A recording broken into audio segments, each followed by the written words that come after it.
Auburn Water District, September 16th.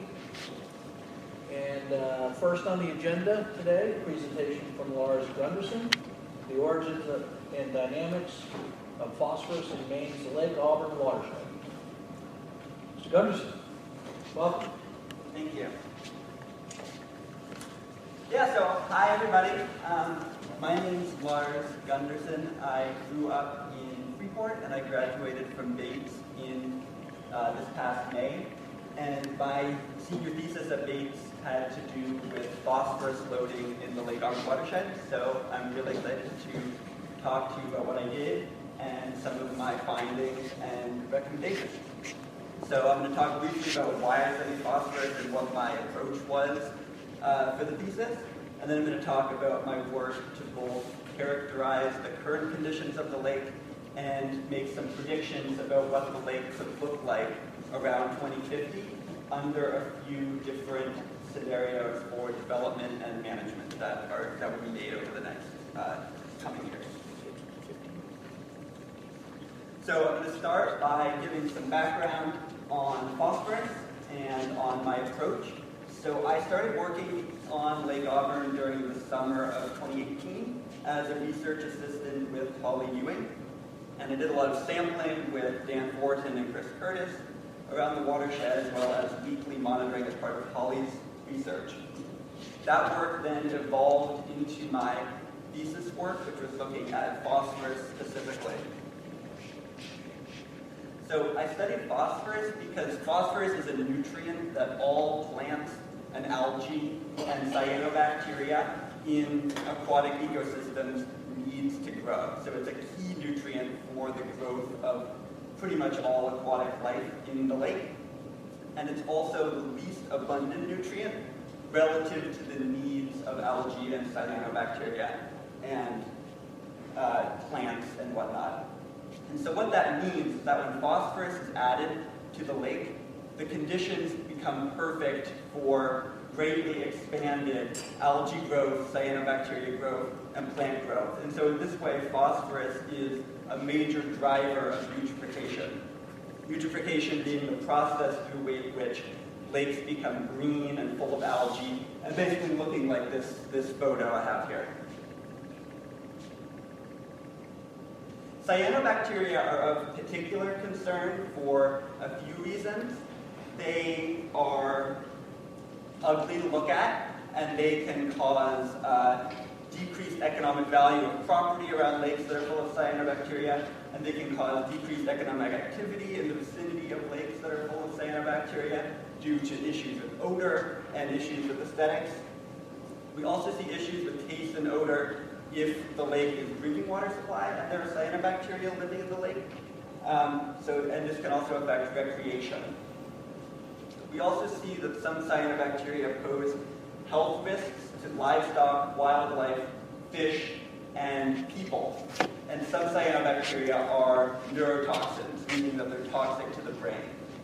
So we want to prevent cyanobacteria from growing in lakes as much as possible. So phosphorus is bad when it gets into a lake, but how does it get into the lake in the first place? So this graphic shows a watershed, the drainage basin for a body of water. And I think it's important to note that in any lake, regardless of how developed the watershed is, you could have a completely undeveloped watershed, and there would still be some amount of phosphorus getting into the lake through soil and through natural causes. But when there's human activity in the lake, we see the amount of phosphorus entering the lake go up dramatically. So the human-led causes of phosphorus getting into the lake, phosphorus can get into the lake through fertilizers, from farms and golf courses and lawns. It can get into the lake through manure from livestock and uncontrolled pet waste. It can get into the lake through soil erosion if you have barren land or if you have insufficient buffers between impervious surfaces and water. And it can also get into the lake through septic systems. So any house in a watershed that is not going to be on city water or city sewage, that's going to be contributing some amount of phosphorus into the lake as well. So my senior thesis work had to do with trying to quantify the amount of phosphorus that's getting into the lake. So I was trying to figure out both the amount of phosphorus entering Lake Auburn and where in the watershed that phosphorus comes from. And to do that, I used a model called the Soil and Water Assessment Tool, abbreviated as SWAT. This is a model developed by the USDA that's been used in thousands of temperate watersheds around the world. And what this model does is it takes inputs on data like land use and soil and weather and slopes, and it gives a watershed scale estimate of the amount of phosphorus entering the lake, and then it gives a very granular depiction of what different areas are contributing in terms of phosphorus load. So it can identify the areas that are contributing large amounts of phosphorus. So I use this model because it's much faster and it's much cheaper than sampling in person, and it gives similarly decent results in terms of estimates of load and estimates of areas of high loading. You know, if you were to go out in the watershed and try to sample, it could take you months or years, depending on how long you had. It could cost you tens of thousands of dollars. But with the model, it's basically free to use, and really the only expense was basically my time as part of my thesis work. And so it's a much more sort of cost-effective and faster way to try to characterize the watershed. So the model output looks like this. This is a really zoomed-in portion of one of the maps I created of the Lake Auburn watershed. So here we see at the top left, that's part of the basin. On the bottom, we see the far northern part of the northern arm of Lake Auburn. And then in the middle, we see the North Auburn Dam area. And what the model does is it characterizes the entire watershed based on how much phosphorus is being contributed to the lake from that area. And so the redder areas are going to be contributing a larger amount of phosphorus. The yellower areas are going to be contributing a smaller amount of phosphorus. And so what this does is it allows lake managers to see, okay, you know, we've got a lot of phosphorus originating right around North Auburn Dam. We've got a lot of phosphorus originating in that area at the top, you see. So let's target our scarce resources into those areas in order to have the maximum effect of reducing phosphorus load with the scarce resources that are available. And let's not spend the resources in the area that's yellow, where we see that there's not much phosphorus coming from that area. Many of you, I think, have a handout which has the map of this for the entire watershed. So the first part of my research had to do with trying to characterize Lake Auburn as it is today and understand how the lake has changed over the past several decades. So to do this, I ran the SWOT model for every year between 1975 and 2019. And what we see on this graph is the total annual estimated phosphorus load for every year from 1975 to 2019, with year on the x-axis and phosphorus load on the y-axis. So what we see is that the amount of phosphorus between years is quite variable, and I'll get into some of the reasons why that's the case in the coming slides. But what we also see in that black trend line is that the amount of phosphorus entering the lake has been going up over the last several decades. Viewed another way, the average phosphorus load for Lake Auburn for the years between 2015 and 2019 was 6,500 pounds. That's roughly the weight of a hippopotamus, and it's also more than 3 times the average annual load for the years 1980 to 1985. So in the last 40 years, the amount of phosphorus entering the lake has tripled. I've identified 2 key factors that are driving both the increase in load over time and the variability in load across years. Those factors are land use change and climate change. Thinking about climate change first, we see in this graph the total daily precipitation for every day in 1980 in blue and every day in 2019 in orange. On the x-axis, we have 1 calendar year from January through December. On the y-axis, we have total daily precipitation.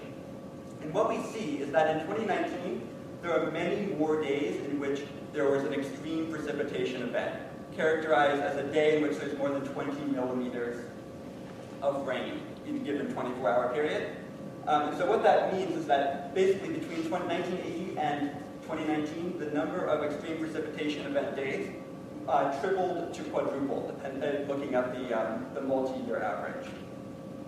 Extreme precipitation events are bad for water quality because they cause erosion in areas where there's exposed soil. They cause erosion in areas where there's insufficient buffer zones between water and development. And they cause large influxes of nutrients into the lake over a short period of time. And these influxes of nutrients can lead to algae blooms, cyanobacteria blooms, and that sort of thing.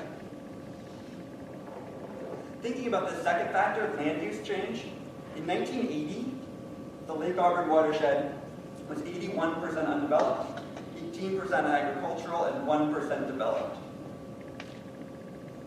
In 2016, the Lake Auburn watershed was 76% undeveloped, 13% agricultural, and 11% developed. Now, this may not seem like a massive change, but really the key takeaway is that the amount of developed land in the watershed has increased more than 10 times over the past 40 years.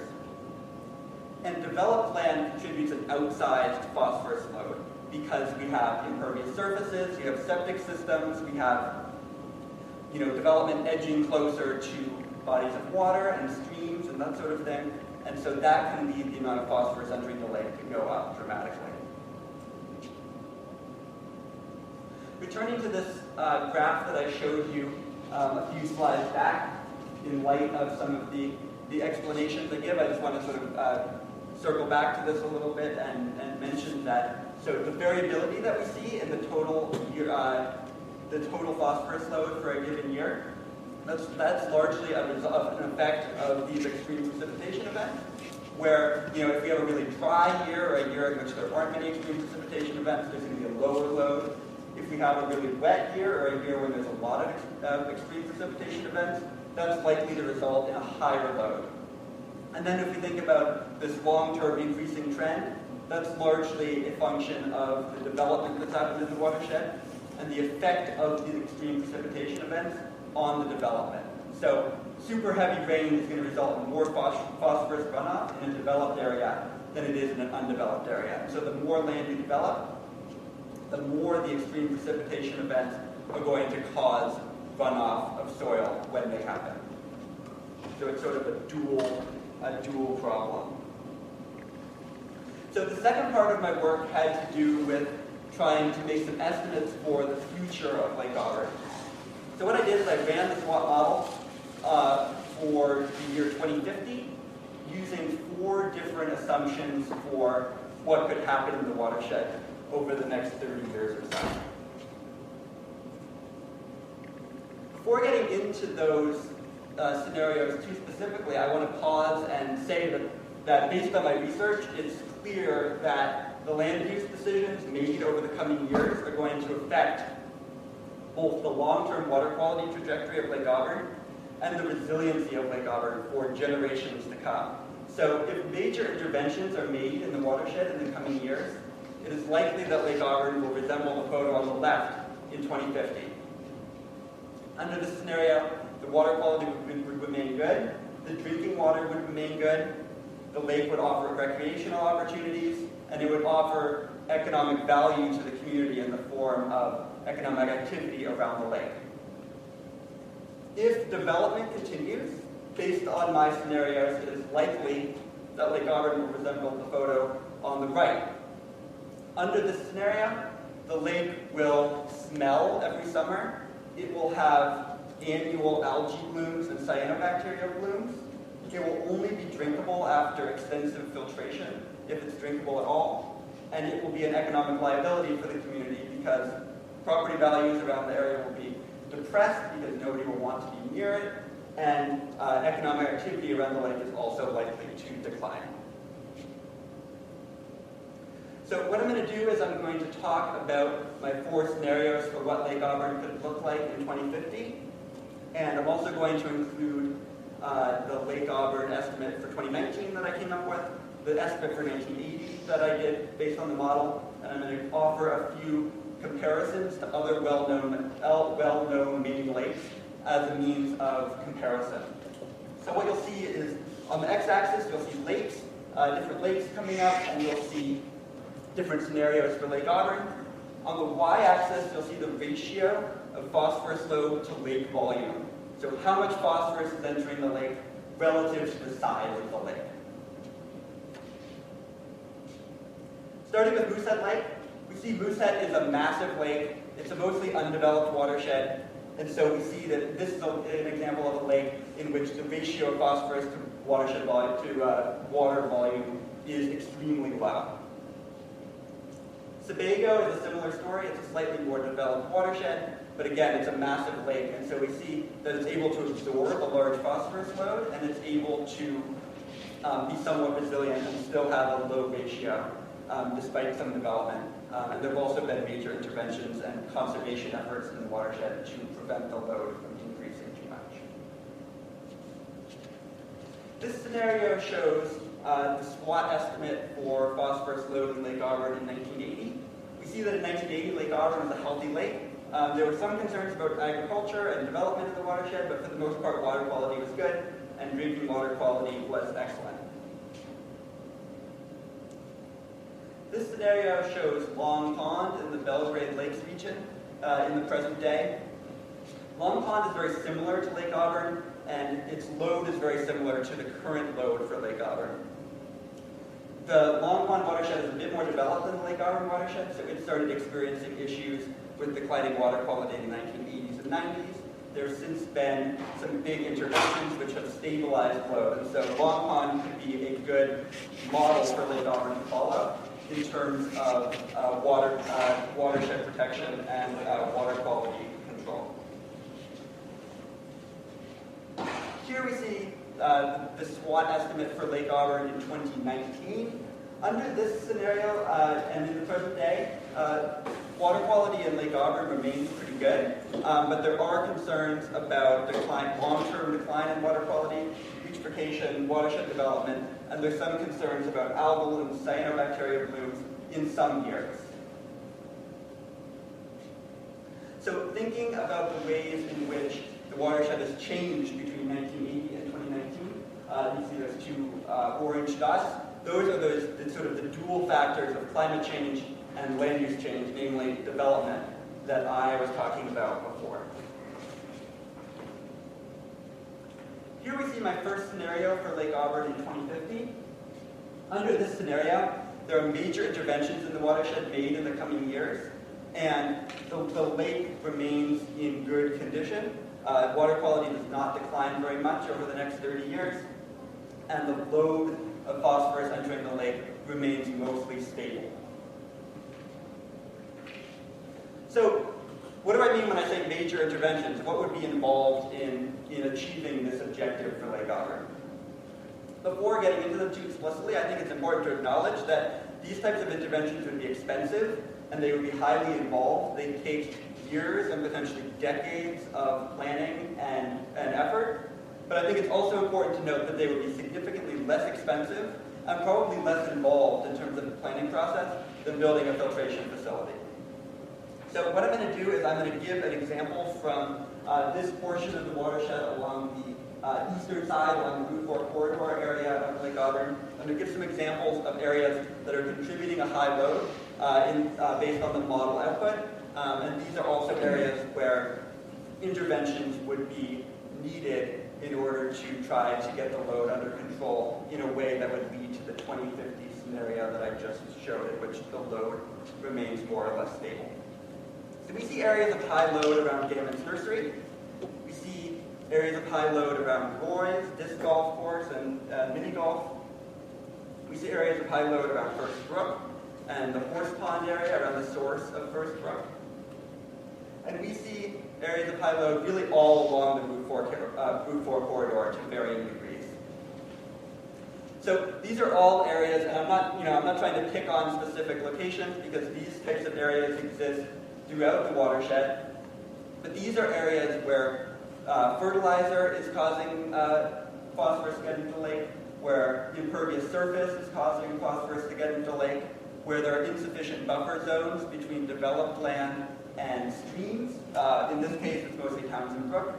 Along the Route 4 corridor, there are areas where there should be better provide buffers between the lake and the road. And so these are the types of interventions that I'm talking about that will be involved in keeping the load stable. It's also important to note that this is the part of the watershed where there's been extensive sampling. So the model output more or less confirms what the sampling has also found. And so this is an area where mitigation measures can more or less commence immediately. Other parts of the watershed, like this area around Mud Pond in the northwest part of the watershed, are areas that have not been sampled much at all in recent years. Here, the model has identified areas of high load which are not currently on the radar based on sampling. And so these are areas where the model has identified these spots. So the first step would be, instead of actually starting the mitigation measures, the first step would be to monitor in those areas and try to figure out what exactly the source of the phosphorus is, what's going on in those areas, and then implement mitigation based on those findings. So the model really provides the first step, in this case, to figuring out where we should be looking for phosphorus.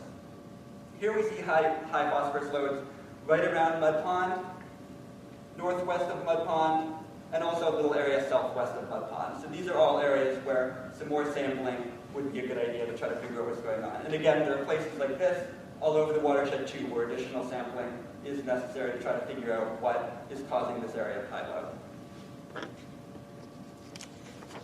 Returning to the scenarios again, having talked about these interventions, I think now it's important to ask the question, what would happen if these interventions are not made? So under the second scenario for Lake Auburn in 2050, development is restricted in the watershed, so there aren't that many more houses built, some more land is conserved, not much of the undeveloped land is converted into developed land, but interventions to address current areas of high loading are not made extensively. And so under this scenario, the load entering Lake Auburn in 2050 would be about a third higher than it is in 2019, in the present day. Here's another example of a main lake, just for reference. So this case, here's China Lake. China Lake experienced rapid deterioration in the 1980s, which required it to build a filtration facility. The water quality actually got so bad that a term known as China Lake syndrome was coined based on the experience of China Lake. This refers to the phenomenon in which a lake experiences rapid and usually irreversible deterioration in water quality. Here's my third scenario for Lake Auburn in 2050. Under this scenario, development continues more or less in line with the development projections made in Auburn's 2010 comprehensive plan. Under this scenario, the load grows by about 2/3 relative to the 2019 baseline. And so at this point, the water quality would be much worse than the water quality is currently in China Lake. Thinking about some of the lessons from China Lake, now that Lake Auburn under this scenario could actually surpass the decline of China Lake, some interesting takeaways from what the Kennebec Water District has found in their work on China Lake is that filtration is basically not a silver bullet. And so basically what they found is that the more phosphorus that gets into the lake, the more expensive it is for them to deliver water. Even with the filtration facility, reducing phosphorus reduced cost, because the more phosphorus that's in the lake, the more algae and cyanobacteria are going to be in the lake, and then the more expensive it's going to be to run the filtration facility and deliver water that's actually drinkable. So what the Kennebec Water District people found is that in addition to the filtration facility, they also needed to still continue to do monitoring and still continue to do major interventions in the watershed to prevent further decline in water quality. And they found that if they hadn't implemented these, then the water would have been at risk of becoming so poor quality that the water is actually not going to be drinkable within the foreseeable future for them. So my fourth scenario sort of asked the question, how bad could water quality get by 2050? Sort of if nothing happens. And so under this scenario, development expands. It happens at a rate that is higher, that is greater than anticipated in the 2010 Auburn Comprehensive Plan. Under this scenario, the load entering the lake nearly doubles by 2050. Under this scenario, we could safely assume that the lake would be smelly in the summer. It would have consistent algae blooms and cyanobacteria blooms, and it would definitely need filtration, and that filtration would be very expensive. So what I hope these scenarios have made clear is that investments in phosphorus load mitigation that are made over the coming years will yield massive returns on investment. The SWAP model has identified locations in the watershed where interventions have been made, so we know exactly where to target scarce resources and prevent more phosphorus from getting into the lake. Doing this will save ratepayers a lot of money, and the sooner these interventions are made, the cheaper things will become, because these types of interventions are very good at stabilizing the phosphorus load for the lake, but they're not good at reversing the decline. So in other words, these types of interventions can likely pause the clock and prevent further deterioration, but once the water has deteriorated, it's unlikely that a rapid recovery will be possible under any circumstances and based on these interventions. So the sooner the interventions are made, the sooner the water quality will stop declining, and then that will be, in the long run, it'll be good for water quality. So I hope that these recommendations and the map that is in the handout are useful in targeting interventions in the watershed and are useful in ensuring that Lake Auburn remains clean and healthy and drinkable for generations to come. So with that, I'd like to thank you for your interest, and I welcome any questions or feedback or comments. I also put my email address up there, and it's also on the handout, so if you'd like to reach out for data or additional maps or graphs, I'm happy to provide those or answer any questions in that format.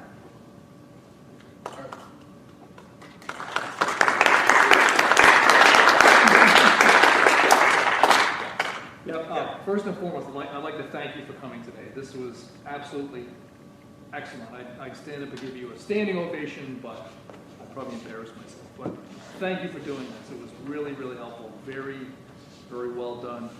Just one quick question. I was a little curious how you defined the increase in development. Was that done from aerial photo comparisons? I know there are tons of archived aerial photos of Auburn.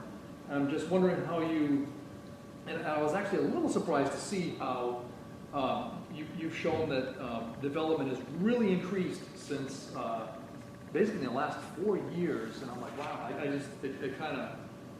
kind of set me back a little bit. Yeah. Yeah, so the 1980, in both cases, I was using a land use GIS layer. So it's an independent organization that categorizes the land. Usually it's every 5 to 10 years. It's gotten more recent in recent years. And so one layer is from 1980, and they categorize the land cover based on, I think, mostly satellite images. And then the 2016 layer, which is the most recent, is, again, the same thing. And the quality of the layer has gotten better over time, so there's more pixels. Each pixel represents a smaller amount of space, but they are generally the same in most respects. Okay, this could take you up into the watershed outside of Auburn, up into Turner, the whole... Yes, so it's the whole watershed, all 5 towns, yes. Okay, thank you. Yeah. On the slide that looks at different lakes, have you modeled what Sebago Lake would look like in 2050 or some of these other, given their interventions? I see the bubble for Sebago on the lower left there, sort of the second bubble in. Second from the left. Yeah, that's the current. That's the current. And have you been able, or is it possible to run your model with the interventions they have in place now to stabilize their problem, to see where they would be in 2050? It could be done. It's not something that I was able to do in the time I had, but I think that, Sebago is a fairly developed watershed, so I think we can expect the water quality to decline a bit by 2050, and this is just I haven't spent much time looking at Sebago specifically.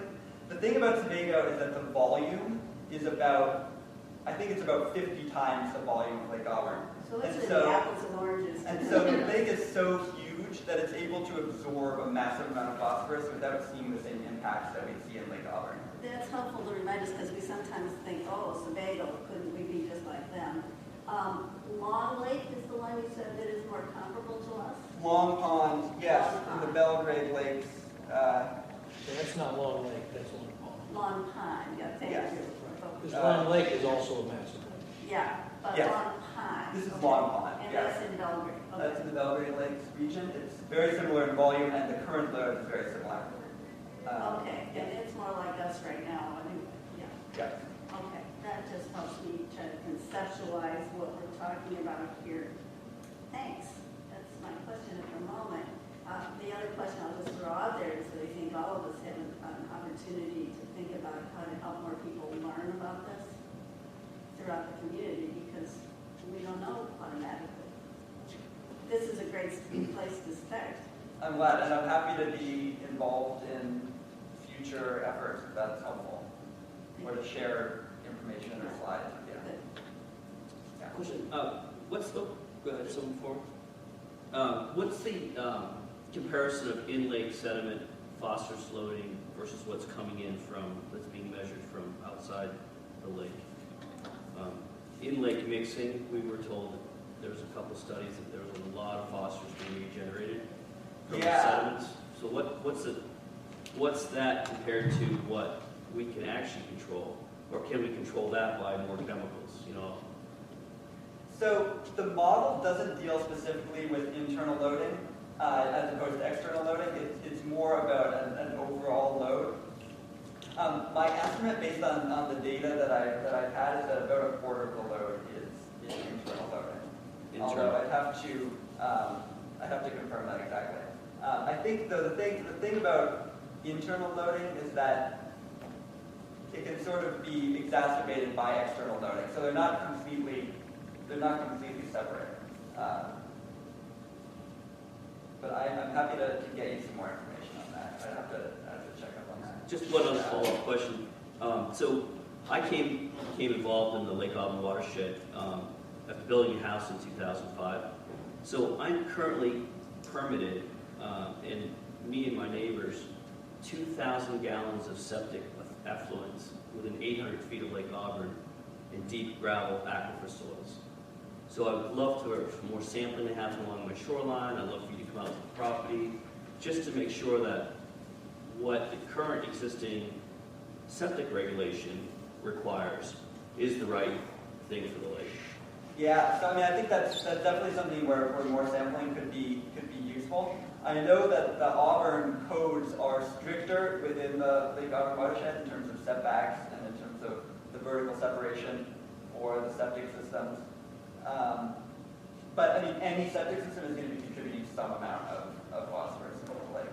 So it's really a matter of trying to filter it as much as possible before it ends up there. But I agree, I think more septic related sampling would definitely be a good thing. Yeah. I have a couple of questions. First of all, this is a technical question.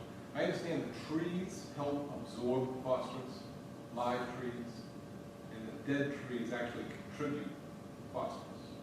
Is that true? So I haven't studied like tree decomposition super closely, but essentially the way that trees and all plant matter work is that when they're alive, they take in nutrients, they take in carbon, they take in all sorts of things, and then when they decompose, they release those nutrients again. The thing about something like a tree, though, is that it's going to absorb and release nutrients very slowly, and so it's going to not cause these big, rapid influxes of nutrients that we see with something like, an extreme precipitation event causing erosion. Also, the big thing, another big thing that trees do for the watershed in terms of watershed protection is that their root systems hold the soil in a way that prevents a lot of erosion. So, any type of vegetation is going to be really good in terms of keeping phosphorus out of the lake. Does that answer your question? Yeah, it does. I mean, that's what an arborist told me. Yeah. Because I waterfront property in another town. He was telling me how important trees are, because a live tree helps absorb phosphorus, but if you leave one there dead, you're actually contributing to the phosphorus, because it actually releases phosphorus. Yes, and I think that's true. I mean, I don't think anybody's going to ask you to go out and take out all the dead trees to prevent the phosphorus. I think relatively speaking, it's not going to be a massive contribution, but yes, that's basically true. You also mentioned that your projections had to do with the Auburn Comprehensive Plan, going based on what the comprehensive plan was calling for. Yeah, so the 2010 Auburn Comprehensive Plan has a number, which is the amount of development that they expect in the Lake Auburn watershed over the next, it was up until 2050. And I don't remember exactly what that number is. I think it's 400 something acres maybe. But basically that's what they project is going to happen in the next 30 years. And so I just use that number. Well, my concern there is it's being rewritten as we speak. They started the process every 10 years, it's rewritten. And number two, it's only a guide. It's not necessarily what the city will do. It's, right. They make a projection, or they make a recommendation that X amount of acres get used. It doesn't mean that it has to be used. And because the regulations in the watershed are so strict, it would be impossible for any development to go on anywhere, regardless of what the comprehensive plan says or the new one says. That's true. But I took that as that is a reflection of the city's policy towards how it plans to use the watershed in the coming decades. It really is. So right. I mean, I think there could be more development, there could be less development, but that's what they're expecting. So that's the number I use. And the last thing I noticed along the Route 4 corridor, in some areas you're saying that there was a higher concentration of phosphorus issues north of the lake. So I guess what I was hoping from a study that would show areas we think we have a problem north of Auburn, towns further north, that's causing some significant problems for the lake. But we don't have any control of that problem. So we're having to mitigate a problem that we have no control of. Although if it was made public, it was clearly shown that this area in another town was causing a significant problem for the lake. That would be put some pressure on to get that fixed without the watershed or the city of Auburn or ratepayers actually having to put the bill for that. Yeah, I mean, so right. I mean, I think that clearly the issue is more challenging because Turner is less invested in Lake Auburn's water quality because they don't drink from Lake Auburn. Is that correct? That's the case, right? Yes. Or and these other towns. So I think that definitely makes matters a bit more challenging. I think that doesn't mean that an organization like the Watershed Protection Commission couldn't get involved in interventions in other towns. That's the case, right? Those towns are represented on the commission. Right. So that could be one way of approaching issues in areas that are not in Auburn. I mean, so for example, the Mud Pond area, Mud Pond isn't in Lake Auburn at all.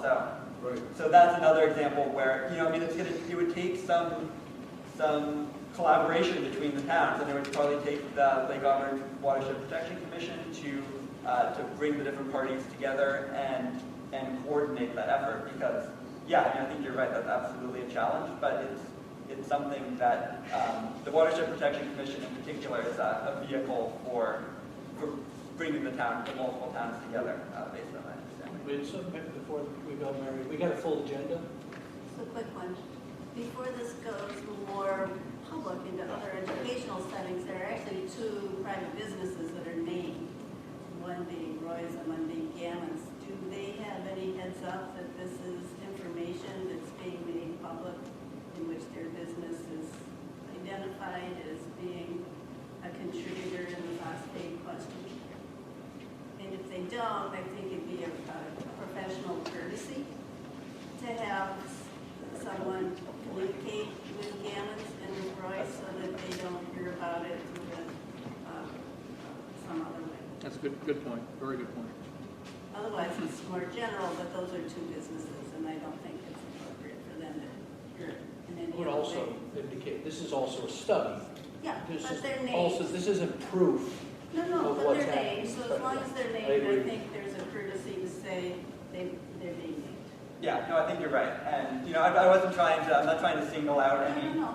anything in particular, but the areas around those areas are places where the model predicts It's there's appropriate phosphorus. to go have a conversation with Rick Hammond and somebody avoids. Yeah. Thank you. Yes, thank you. Okay. All right. Appreciate it. Thanks, Thank you, everybody. Lars. Thank you. Good job.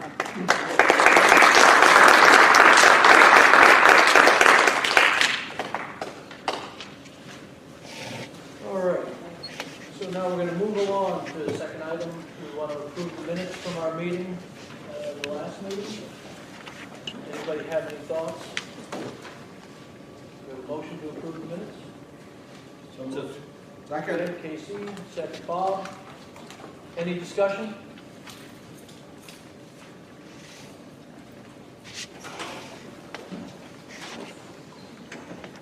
Okay, all in favor of approving the minutes? Okay, all opposed? Good, unanimous. Minutes are approved. Financial report, Tanya. Water gallons sold is up 2.5% compared to August of 2019, thanks to the drought. And revenues are on track with the rate increase. And expenses, the UV plant has had a few unexpected expenses this year. Earlier this year, they had to purchase new carbon dioxide monitors.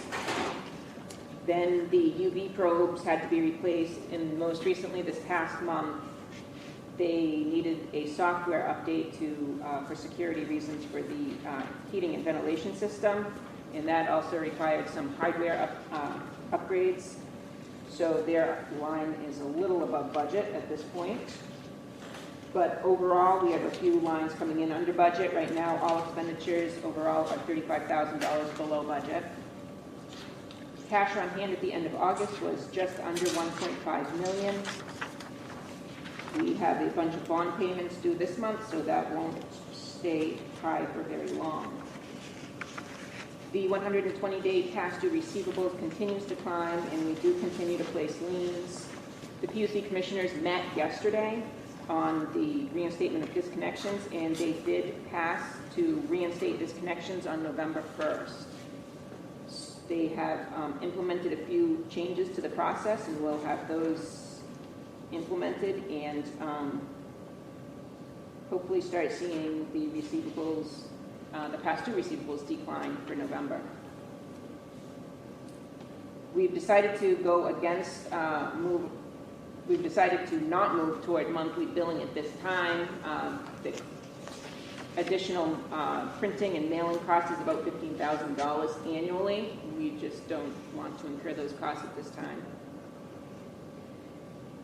Our 5-year contract for our billing software was up this month. We had been accessing that software over a web-hosted version, and we decided to purchase the software outright and put it on our servers. Over a 5-year contract, that's going to save us about $25,000. We'll have a copy of the 2021 budget at the next meeting. And Greg Layton is going to be coming up and working with me for a few days to prepare for year-end over the next few months. Are there any questions? Yes. Just a couple. Yeah. The items needed for the UV plan, is that one that we pay 100% of, or is that a split, Nope, it's split. 50/50? Correct. And then the Lake Auburn watershed portion, I know it's only $1,000, but is there any reason why that, is that just, it's more, it's older? Yes, we did some work that we have not filled out yet. What do we have? What did, Oh, we did a bunch of work on the cyclone basins along Route 4. We did work up on the dam for the basin, the outlet dam. There was some erosion there. There's been a few projects we've been doing. So that will be back billed, so Yep. this will reduce this number. Okay, thank you. yep. I got a question for Tanya and Andy. I noticed under expenses, you guys have basically 4 subcategories, kind of like a line. Is there any way we can bunch up the shared expenses with Lewiston in one category so we can get a line total on those? Because like Andy's first question, it's the Gulf management, the Lake Auburn watershed, the UV treatment plant, these are all 50-50 shared right now. Can we group these together, the shared items? That way we have totals, budgeted, monthly, etc. Well, I think that whole thing, that the laboratory, those are all shared. but it's The only thing that's not up in that section would be goal management. Can we get a line drawn though and a subtotal for that section? Is that difficult to do, or? It's not. I guess we can modify anything you want to see, if that's what the Changing board. Yeah, I mean, like likes. last year, Andy Operating suggested the cash flow graph. That is awesome. I mean, we're right in the black, you know, as far as cash flow. I'm not sure what the bond payments are going to be, but that's a true pictorial of a concern that we had. Maybe another box on the stats page? Wherever it's convenient. Yep. Yeah, we'll do something, definitely. Appreciate it. Yep. In the Gulf management, I would assume you would see that the year-to-date actual is 4,300. We should see that 4,300 has been billed to, or that's what we've received as a bill from Lewiston. Correct. All of that. So the bill year-to-date should be from them, right? It's all what they sent us for bills, 43,000. Correct.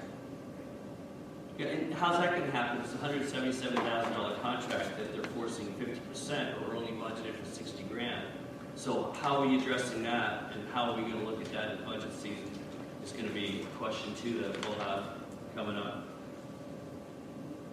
One thing, I'm just trying to think of how to do that easily. Would it be easier to highlight on this overall sheet here the shared expense items? And then you could have a highlighted total, and Well, the total's on the sheet. but not specifically for cost share. No, but what I'm saying is, if you could take, I'm just trying to do this easily, you could take, on this main operating statement, maybe just put the shared items in a different color or something. Yeah, I mean, whatever works. Because the total is there, you'd just be duplicating it if it was on the second sheet. I'm just trying to think of a way to do it easier. You get one section shared items, and then one section normal expenses. Is what Good. So we- As long as it's clear it's an independent subtotal, I think that would be useful. What you're saying, Sid, is you don't want it to be confused as an Well- additional line item. Well, you're gonna see the same thing twice. I'm just, the shared items are, UV treatment plant, chloramines, lab, well management, and Lake Auburn watershed. That's it. Well, the only thing that I think would be useful, we can maybe work on this, to have an area of what the bill is, the total bill, and what we pay of it. Is that possible? So like Gulf management should show the total expenditure year-to-date are actually double this, but we only paid this amount. And then conversely, where we bill Auburn and Lewiston would show. Is that possible? I mean, the total amount cost, because we pass it on, so it costs $100,000 to do something. We bill Lewiston for $60,000 because it's a portion. Lewiston bills us $50 of $100,000, so we get billed $50. But the total, we should know what the total cost is, what our 50% share was, or what the total cost was in our 40% share was. So we know what the total cost of all these shared items are. Are we paid this amount overall? Is that possible? Anything that's a shared item is billed at the gross amount. And in the column on the right it says this is what we actually paid for that gross amount. But we ended up with a bill because we billed 60% of it to Lewiston. Or we billed 50% to Lewiston, whatever. Is that possible? We can, Gross we'll take a shot at it for amount next month. We'll have something on the stats page for next Gross month. amount. Thank you. Yeah, That'd be great. Does yep, that work? we'll figure something out. That would be cool. Yeah. Then we know what the total cost is, and then our share of that, it could be less than 50, it could be 48% because of the mix or whatever. Okay.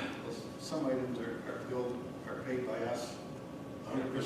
So there's a net. Because some things are Auburn expenses and some things are Lewiston expenses, so it's not like every line item. I'm talking about No, shared, I don't want to mess with the operating Yeah. statement. just shared, And then 100%. sometimes some of those bills we don't get, we don't get billed every month. You might not see a Gull bill for 3 months or sometimes 6, depends on when they bill us. So how does that work when they're gonna send us a bill for $88,000 over the year end, but we've only budgeted $60,000? We're just gonna pay the $88,000 Well, and we'll move the money from somewhere else? Yeah, it's no Next different, year, no if you're different. coming in stuff under we the do. contract, is that why the number's lower? what we do is we budget this based upon a 3-year average, and that's been going down every year, the Gull management contract. So we budget based upon a 3-year average. The contract is much more in case it's needed, but we budget based upon our actual expenditures based upon the previous 3 years. That's why that Gull management number, it's not half of 177, it's 65, because that's what we spent for the last 3 years. I think having, like you say, whatever the shared item is a gross and a net. The gross amount of the bill is 100,000, we only paid 50, and we only paid 6, whatever the percentage we paid, and if we incur a bill for 100,000, but we billed 50, then our net amount is what we ended up holding the value for. So there's a gross and a net on every shared item, not 100%, just shared. If that could all go into one bucket. Total amount of shared, our share, what that percentage would be. And it could be a quarter, it doesn't have to be one, it can be a quarter. It could be a semi-annual, as far as I can see. Is that possible to take those line items and direct them onto one line, everything that's shared, is that coded a certain way if it's a shared item? Yeah, we'll figure something out. If it's coded in a certain way, it should be easy to drag it over to one box, and everything that's coded shared one way or the other, but we bill them and they bill us, it should be coded separately. That just seems too confusing to me. It's not Only confusing. part of what we pay I understand what you're matters to us. Right. Well, especially if we're gonna have somebody else is negotiating the price on it, we're paying 50% of it. Certainly, we'd like to know what the gross amount is that we're being billed 50%. If somebody else is negotiating the price, just for curiosity.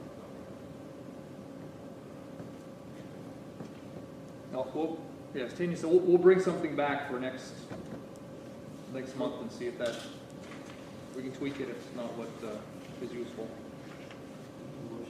Oh, there it is.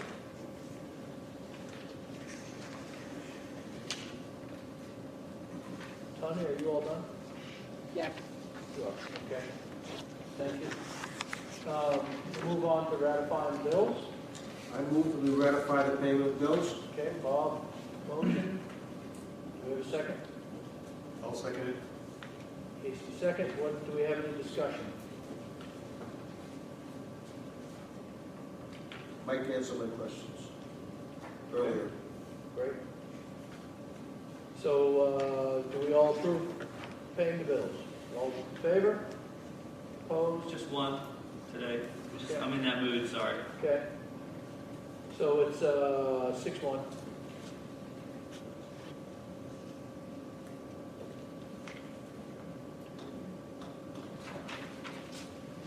Okay. That gives us our open session. Do we have anybody who would like to speak? Is that a coupling, a fitting, or water pipes? Oh yeah, that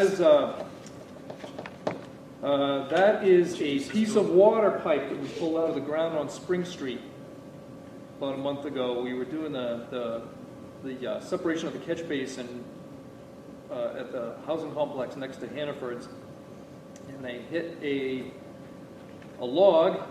And I said, "What's that log doing there?" And Rod Bates was the operator. He said, "Oh, that's one of the old water mains. He encounters them all the time." But I've never seen an actual connection like that. That's where the one cedar log connects to the next. They whittled it down, and they fit it, and they put a metal band around it and cinched it up. And so we saved that. So I'd never never seen a actual connection made. So I thought I'd bring it by and show you. That was probably put in 1870. That's wood. Yep, some of the original water main system that was put in Auburn, that's one of the pieces. Wow. That's for the archives. Yep, for sure. We're gonna clean it up and probably urethane it and so it stays Yeah. preserved. So if you had a big enough piece, you could get it sliced in, trust me. There you go. Give you all a donut for Christmas. I just had one item real quick. I'm sorry I was late today. But I was doing the budget committee meeting at 6, so I may have to just exit it. Yeah, we're gonna try, we're gonna try and get through, So we're gonna it's, try and get through quick. No more open session. We're pushing activity and project update together. Yep. Mike? All right, I'll take off. Where they're put together, I'll talk about the projects when we go through Maine. So we have completed the water main replacement projects up at Holly, Jocelyn, and Fern. Those projects are now done. Those were all successful projects. Rochelle at Washington was one that we did complete in between this meeting and our last trustee meeting. So we were able to eliminate 1,300 feet of cast iron water main that connects Washington to basically Poland Road down through Rochelle. That water main really served no purpose. We ran it through our hydraulic model. It was no benefit to our system other than it was, over 100 years old and it broke a couple times a year. So we've eliminated it. We do have another 3 projects. I have a meeting with our foreman on Friday to put together the plan to get the rest of our work done before the end of paving season. We're going to be doing quite a bit of water work. We're going to be doing Winter Street. We're going to be working there probably within the week. We're going to be down on Library Ave and Pleasant after you guys approved that at the last meeting. So that's where we're at with projects. I still anticipate we're going to be able to get all of those done, and we should be good there. Outside of that, we've been pretty busy with gate adjustments. There's been a lot of paving. Center Street just got done. Poland Road has been ongoing. There's been a couple other smaller jobs, Zor and Park Ave, that keep us busy adjusting gates. Hydrants, we have been really busy with hydrants this year. They seem to get hit. We've been having to replace a lot of hydrants that we can no longer get parts for. So when they break or something lets go, we can't get parts for them, so we have to replace them. But we've been able to keep up on those. There have been a couple of new services. Nothing really to report unless anybody has questions on the service work. It's fairly typical stuff. The rest of the report is, everything's been pretty good. We did have to make some improvements to our access road that goes up to our Hardscrabble Reservoir. That road is fairly steep. It goes straight uphill up off East Hardscrabble Road.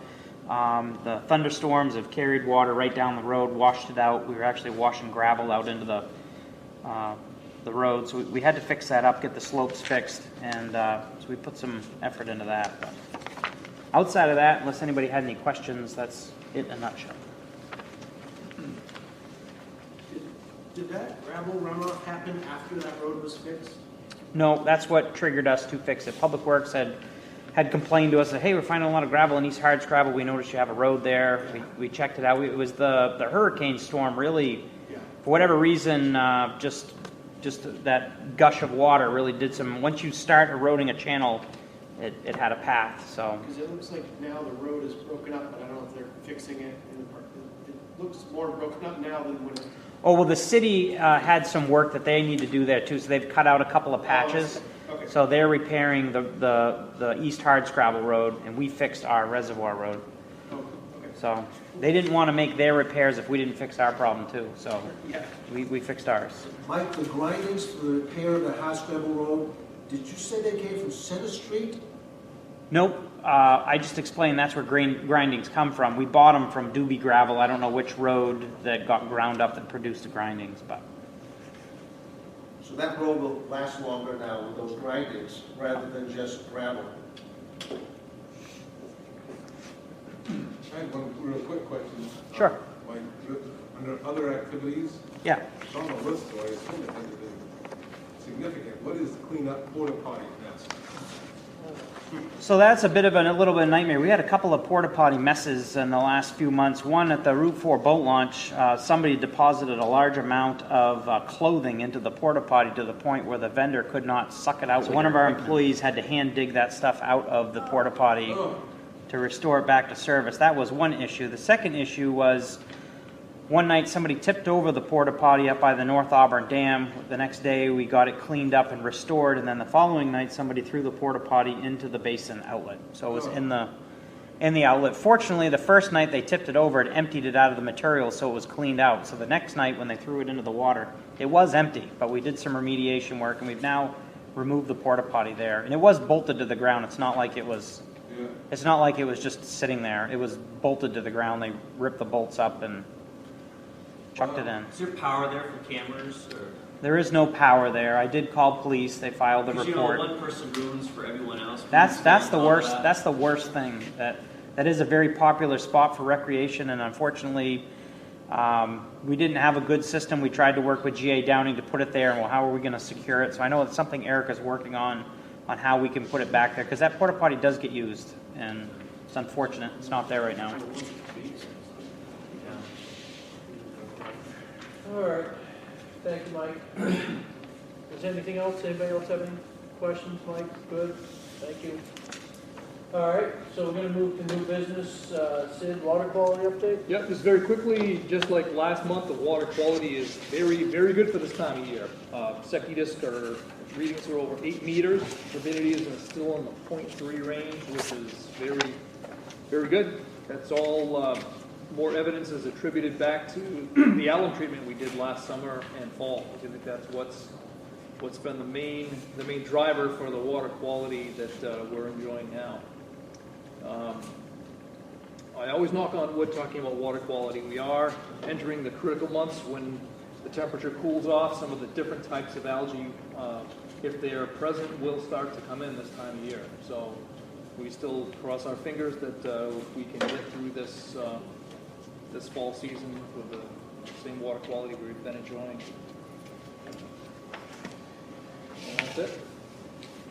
And a quick question is, how much are we tracking the precipitation in relation to this improved water quality? I know alum treatment is the first assumption, but are we lower now in terms of precipitation over the last? It has been a very, very, precipitation is tracked. It's in your report. It's in the operating report. It's under weather on the activity report. Yeah, precipitation has been down. The thing that really affects water quality more than anything else is when you get the huge rains that wash, as Lars was talking, you get these large rain events that wash nutrients into the lake. That's what we don't want to see. A nice, steady rain that soaks into the ground and replenishes the groundwater is what we want to see. We haven't had much of either this summer, much rain or much of the thunder shower type activity either. But on the other hand, Mike would like to have a nice big rainstorm to test his sewer lines. Right. I don't bring that up at this meeting. He's wearing his other hat tonight. Okay, great. Thank you, Sid. Mike, you want to go over the backhoe? Yeah, so we budgeted this year in 2020 to replace our backhoe. Our backhoe now is over 10 years old. It's been suffering from some maintenance issues, not maintenance issues, just starting to fail. We've been putting a lot of money into maintaining it the last couple of years, so we budgeted this year. We actually had put it out to bid back in March. We had received bids, and then the coronavirus hit. And, we had froze some of our purchasing and our projects. One thing that hasn't changed is our backhoe is still in rough shape. And we're approaching onto a season when we're going to need it more than ever, and that's the winter months. That backhoe is very vital in the winter months. It is used for digging smaller leaks. It's used for snow removal, and it's a daily driver in the winter. The one we have is in rough shape. I revisited the bids that we had received. I reached out to the different bidders and checked to see if any price changes had occurred since the bid in March. I updated the prices We had budgeted $150,000 to purchase a backhoe with the trade-in allowance that we've gotten.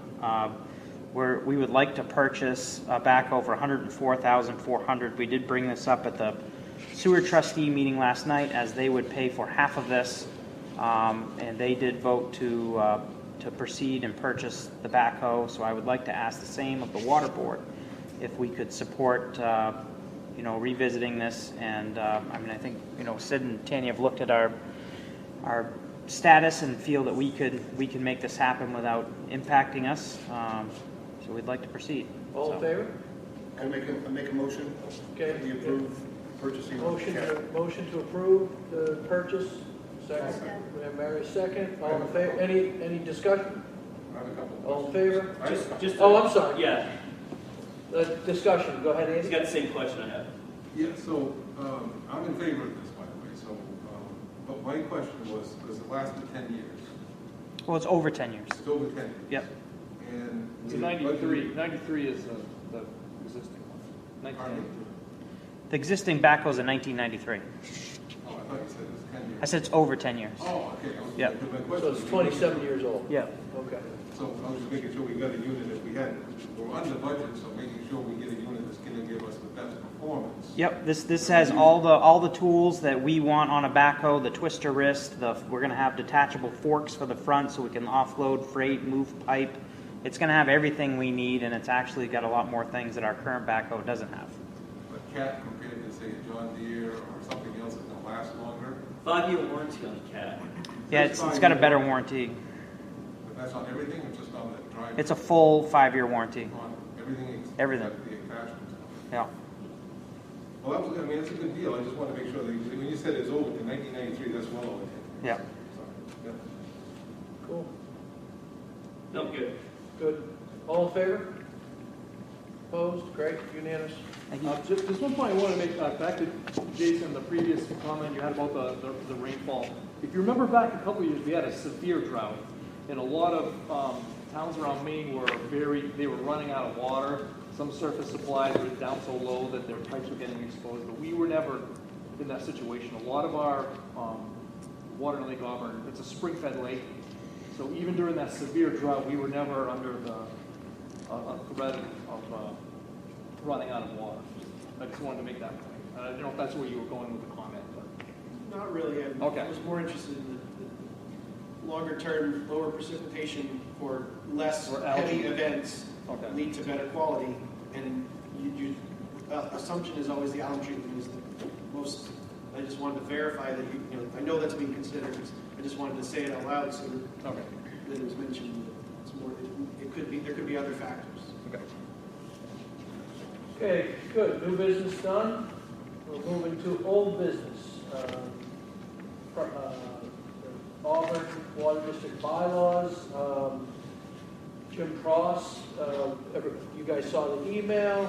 He's going to be working up a code of conduct, and he's going to be working up updating of the bylaws for the Auburn Water District. These are not the water protection bylaws. These are our operating bylaws. So that's the update there. Sid, did you have any additional info that you needed on that? No, he did reach out to me, and I sent, he wanted the Word version of the existing bylaws, so I did send those to him. So. Yep, saw that. Yep. So that is underway. So now we've got the very easy portion of the thing, the cost apportionment. Right. If you look in your packet, there was a request last meeting to put together, the extent of how much are these shared operations costing us. Right now they're 50-50. It was asked for a scenario to be done if everything was shared 60-40. So I don't know if everyone's on that sheet now, but there's a comparison 2019, and then moving into this year, if we extend out for 2020. The items include lab and UV operations, personnel, watershed, and gull management. If you take all of those expenses into account in 2019, had there been a 60-40 split as opposed to the current 50-50, there would have been a total potential savings of around $75,000, almost $76,000. Doing that same analysis for 2020, looking at those same line items, the potential savings would be around $71,000. So that's kind of the extent, kind of the thumbnail of what you're looking at. If every operational item we did was 50-50, 60-40 as opposed to the current 50-50. So, also included, I don't know if there's any questions on that, but also included, we did receive, when the City of Auburn requested to renegotiate the call center contract, the City of Lewiston did write a letter back to then City Manager of Auburn, Peter Creighton, so I included this in your packet as well. I don't know if there's any comments or people have had a chance to see that, look at it, but that is the official response that Auburn got back when they asked to renegotiate the 911 call center arrangement. It gave a pretty good history of what has transpired over the last couple of years in terms of cost share. I thought it was an interesting read. And I will say that one thing, Jason requested some additional information, sent it out on Monday, so maybe we could have that information for the following meeting. I don't know, is that something that we would be able to provide? I did give it to him. I got it just before the meeting, and I was going to mention it when everyone was finished, but can we add these annual line items to 19 and 20? Just an explanation of the question was of the shared bond expenses, the payments that are still happening For the alum treatment and what? Alum treatment and UV what are 2 months? Yep, that's what we gave to Jason. Yeah. So could you add that? Okay, that'd be great. So, I'm sorry, I just like Jason, add can a you, handout that says 19 and 20, and then each of these three, is it, if I'm reading it correctly, in 2020 we paid $60,000 on phase 1 UV plant, $124,000 is, maybe you can explain this better than I can, but it looks like for that line item for each year, you've got the expense. That's just a bond schedule. Yeah, that's the bond schedule. That was our half of that expense. So, So in order to make it apples to apples to this, we would, well, this is our half too. You show. that's only our half, and those are the two bonds that we paid half of the project on. Because the UV plant was half, and the alum treatment was half, and that's our bond schedule for paying that on. It should be included in this Well, and comparison. this is our payment for lab and UV operations is $127,000 for 2019, right? That's our share. Or is this the total? I think that's. What are you looking at now? Well, your summary. Oh, yep. So lab and UV operations is $127,000 2019. for 2019. Right. That's AWD's.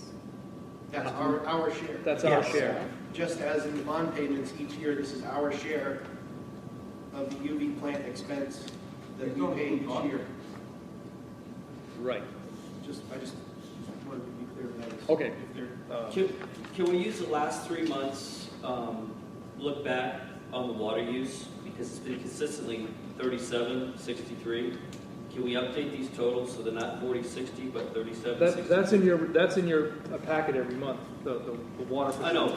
I'm just saying the cost savings, because if we're going to ask for apportionment, we should be asking for, based on water usage, which is 37.63, not 40.60.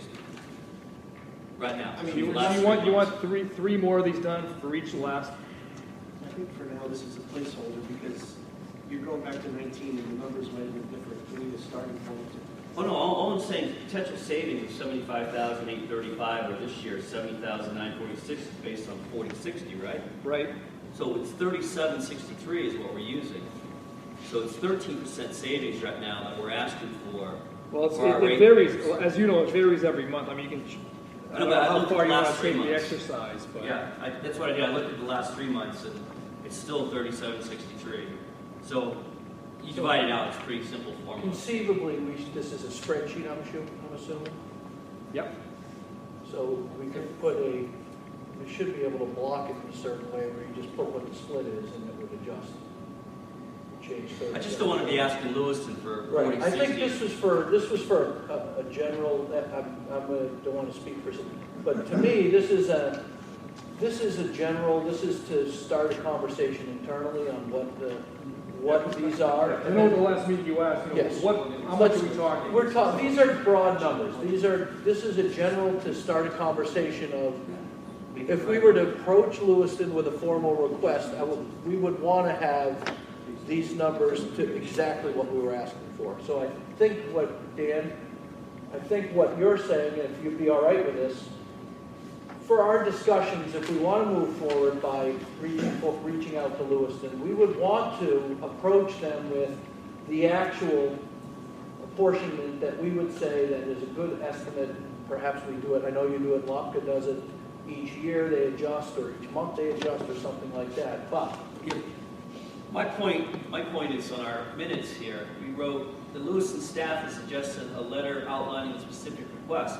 I'm just saying the specific request should be a 4060, it should be a 3763. for them, when we go to them. Right. Right. That's all Right. I'm saying. This If is having what- that data going forward, Yes. based on the water usage, maybe look at the last 3 months like you do for gall management or whatever else, that would be useful. Yes, I agree with that. This includes bond payments? No, Doesn't- so we have to add in- that's just operational items. But we could, for the sake of discussion of what it's cost us over the years because we didn't have an enforcement like this, that should be used as a benchmark. Okay, well, if we had been at 60/40 or 37/63 when we built it, and since we did the goal management thing, how much did that cost? You can't change your historical agreements. No, we're looking forward. We're trying to build a case for why we're looking Well, forward. the bond payments will expire when they mature. But you can't go change them in the middle of the game and say, gee, we didn't make a good decision because I was there and I thought we made a very good decision. But, Well, just future, we obviously we're going to look at it on any future things. but that's where we should be emphasizing is on future major expenditures. We look at the payments type, but you can't second guess what you did 10 years or 15 years ago, because even the bond payments on the UV plant included some apportionment for Auburn's special needs. We had put the pumps in there, we had to do certain things. Auburn paid for that part. Lewiston had to do certain things they didn't need. They didn't pay for parts that helped Auburn. So Every capital project moving forward is going to be different. yeah. And that UV plant bond, Jason, you've got it there, it included a ton of principal forgiveness because the cities went in on it together and wouldn't have got that unless they did. I mean, there's factors to every joint project you go It was into. like 30%. We didn't pay back. Right, and we wouldn't have got it had we not done it together. Right. And I think the question isn't whether or not we should be doing things together. Yep. I think we would, if we'd apportioned it 60/40, for example, we still would have gotten a 30% reduction because we do it together. Right? So it wasn't, because we did it 50/50, we got 30% reduction in principal. What we're talking is about 60/40 versus 50/50, not whether or not we work together. Is that correct? Was that a fair assessment? You said we got a 30% reduction in principal?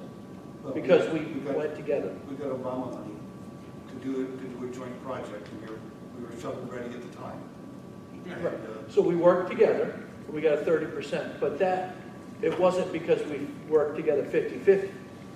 We No. still would have gotten the money in the reduction, We if could we'd have have been had a 60/40. different apportionment at the time if we thought that was a reasonable discussion to have. Understood. Understood. Okay. So this discussion had a lot to do with this letter. Everybody got this 9/11. So what I wanted to do is that I had a chance to speak with Dennis and Sid when we talked about this original negotiation. But I wanted a copy of this to show what the result was for 9/11. The reason why I wanted the LA 911 on it. And it looks to me like, first of all, I can't find it. I'm going to keep looking for when it says here that City Council instructed Ed to respond in this manner. I don't think City Council instructed Ed to respond in this manner. I think that somewhere there's a meeting, I don't know if it's a workshop, I got to find it, where City Council instructed Ed to do anything. So I want to find what that is.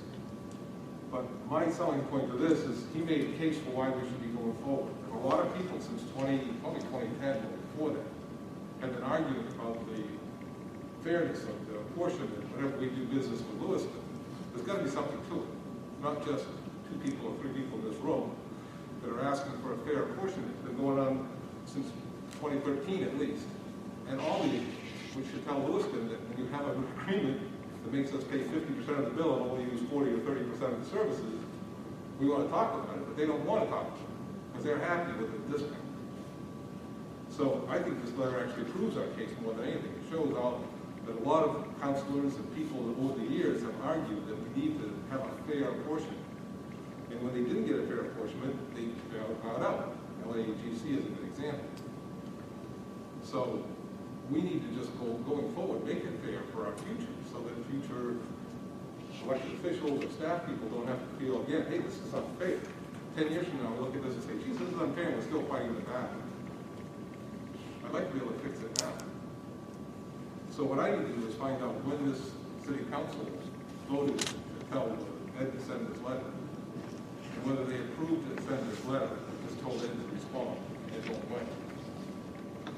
Because it's going to make a difference on how we send a proposal to them and how we expect to get a response back. I don't want a letter like this with no reference to what city council meeting it was that they had their resolve or their vote that says, Ed, we don't want to be a part of this, please do this. I don't see that. But we still... Andy, you're thinking it wasn't a city council-backed decision? I was told that the city council told them, no, we're not interested. And it says in the letter here, it's kind of reflects it. To this point, the Lewiston City Council will not support Auburn's proposal that we transition to a population-based allocation formula for LA 911.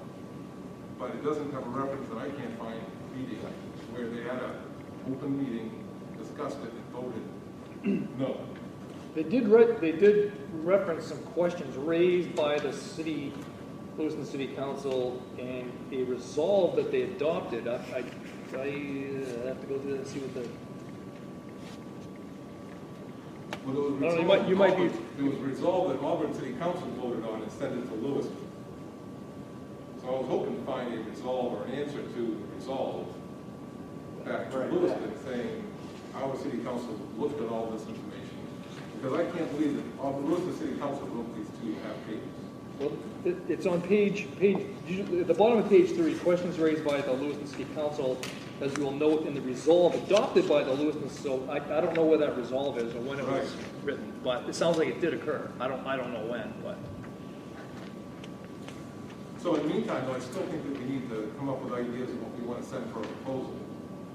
And then before we send it over or send it to the city manager, the city manager's asking for that, we should be working on it before we actually send it over. I just want to see what the process is. Did it die on before it even got there? Did it go to a workshop? Or was there something that actually officially, that Lewiston voted for this document, this letter? Should we just ask the question, though? I mean, Okay. based on what Lewiston's response was, should we just ask for cost apportionment based on the last 3 months of water use? Could we just send a letter by Jim Cross, and then that would get it to the city council? Should we just ask the question? Well, You guys had a meeting. Yep, and they said, and what they told us is if we wanted to pursue this, then we should, to Dan's suggestion, write a letter requesting what you want, and it would be reviewed by the council, and they would respond. That's where it was left. Okay. So I guess that's on the table then. I mean, we would need, in order to do something like that, we need a motion and a vote then, right? To write that letter and authorize Jim to write that letter on our behalf? I believe it's the way we would need to pursue it. So based on the minutes, I'll motion to return the suggested letter with a specific request to cost apportion all future services with Lewiston based on the last 3 or 6 months of water usage. Right now, it's currently $37.63. And to include the resolution from the Auburn City Council with that letter.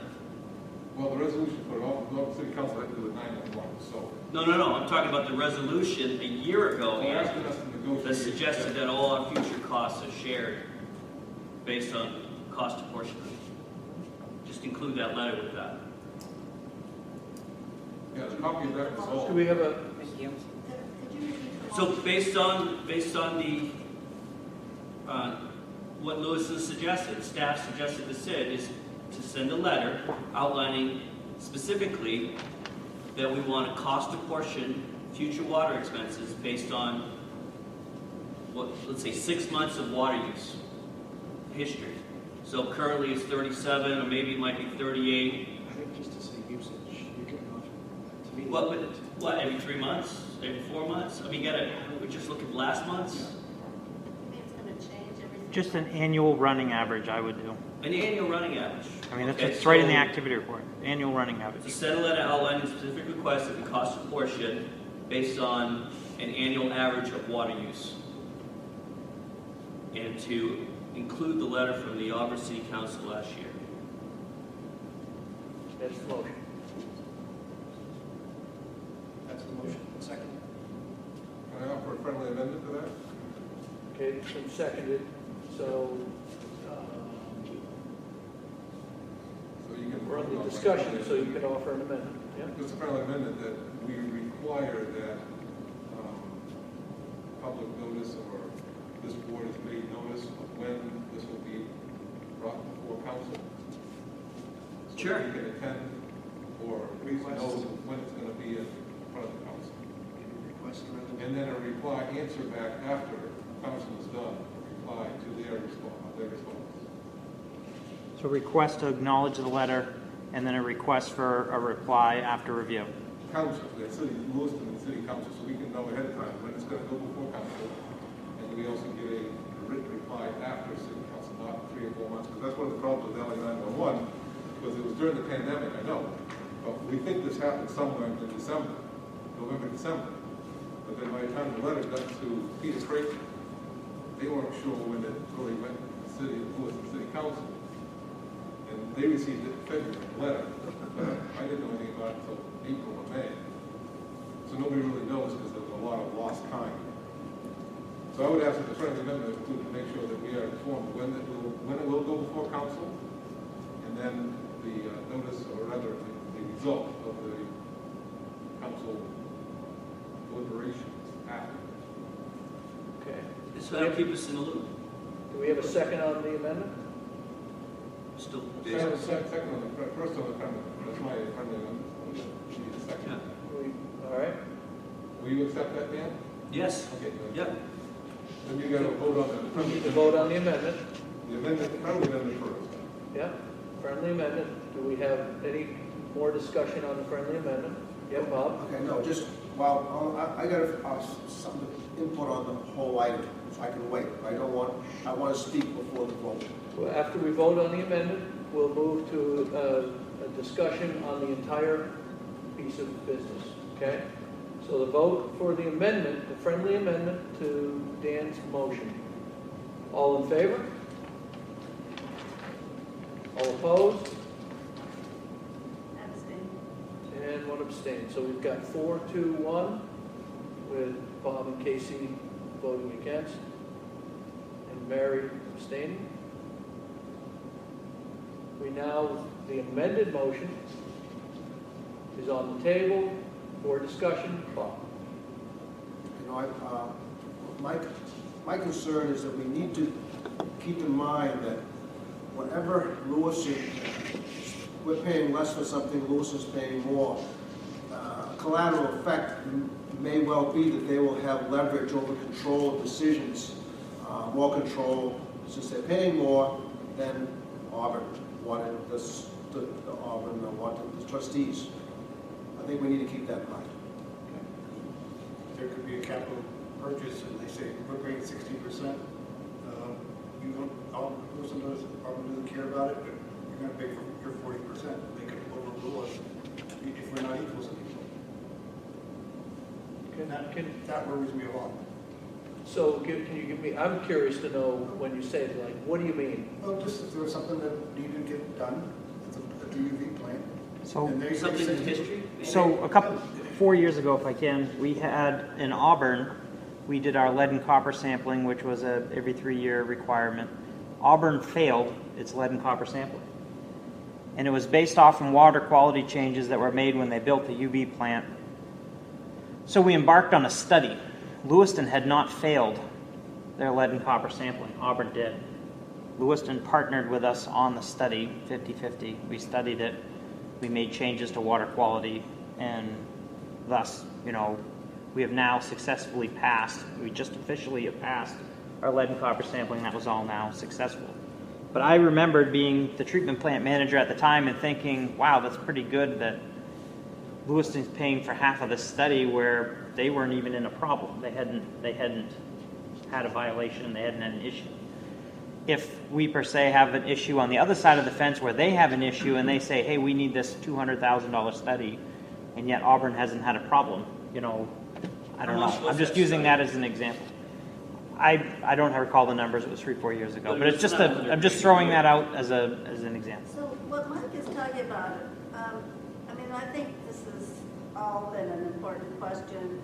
It since put some actual data together for us, can add in some bond costs. But for the haste to be certain this is the right path, we really haven't done any discussion about the downside risks. And I've never seen a business discussion about a significant partnership renegotiation without serious discussion about downside potential impact.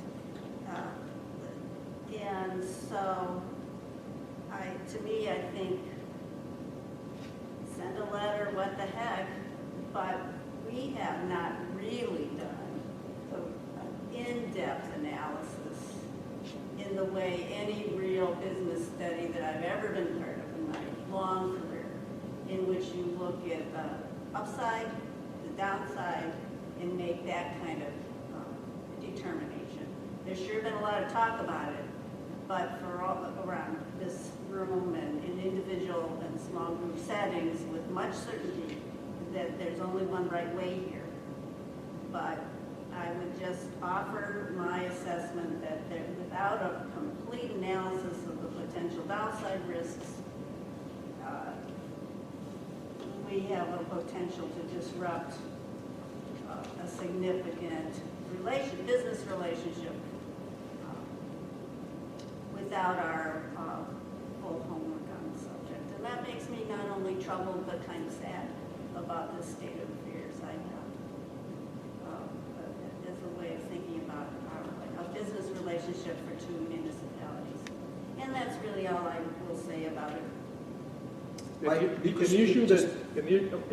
issue that you brought up, Bob, about the disparity of the power once that establishment is done, is something that they brought up in the meeting that Andy and I had.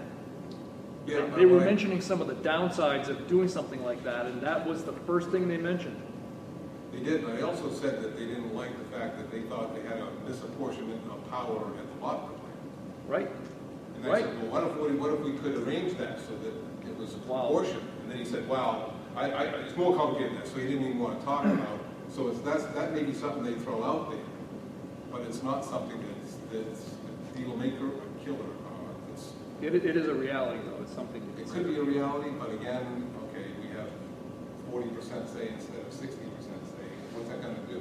I'd hate to think we lose control of Lake Auburn when Lake Auburn isn't Auburn. That is a big issue for me.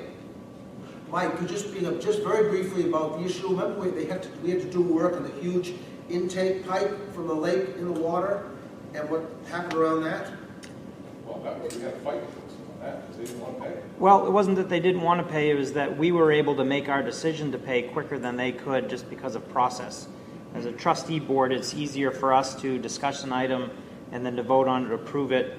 Going through a municipality, it takes longer, and we were able to make the decision, even though Lewiston had agreed to do the work and that the work needed to be done, it just took longer for them to get it approved.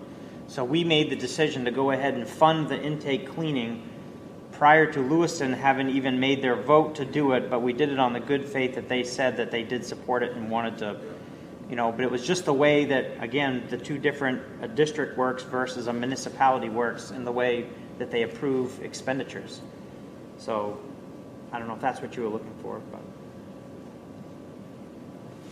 I just don't see no benefit for shifting $70,000 a year without damaging relationships. It's a lot of money, but it's not big money to endanger the relationship of equals.